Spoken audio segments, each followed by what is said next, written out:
How to create workflow in Asana 2025. In this video, what we're going to be doing is we're going to be talking about how a workflow is created in Asana. So, to do so for yourself, what you're going to be doing is first of all checking the link down in the description below to get started off with Asana right away.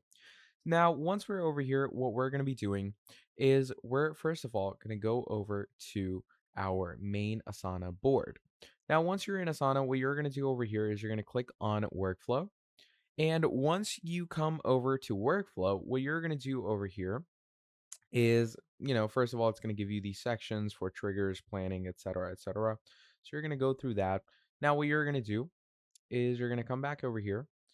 First of all, how many tasks will be added to this project? So you can basically give it an intake source, or you can manually add tasks. Then it comes over to the planning where you set an assignee.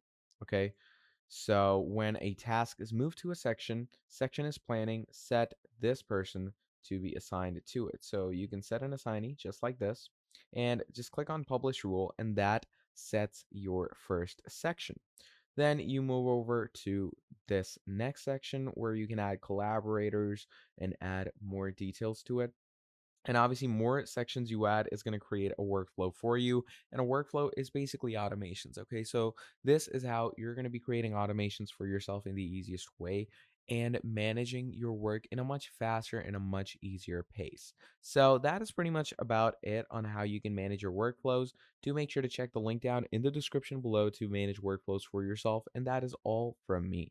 So, thank you for watching this video all the way till the end. And I'm going to be seeing all of you in the next video. Have a great day. Goodbye.